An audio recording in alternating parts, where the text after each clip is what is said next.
Imagine building a house, but everyone has a different idea of the cost. This confusion can lead to disputes, delays, and extra costs. That's where the new rules of measurement, or NRM, come in. NRM was created by the Royal Institution of Chartered Surveyors, a global body that sets standards in construction. Older methods caused confusion. NRM was introduced to make everything clear, consistent, and fair.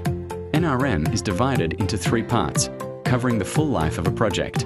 NRM 1 is used at the beginning to estimate how much a project will cost.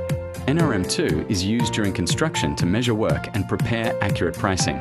NRM 3 focuses on future costs, like maintenance and repairs. Now let's focus on NRM 2, the most important part for quantity surveyors. Think of NRM 2 like a recipe. It tells you exactly what to measure and how to price it. If you're building a wall, NRM 2 ensures everyone measures it the same way.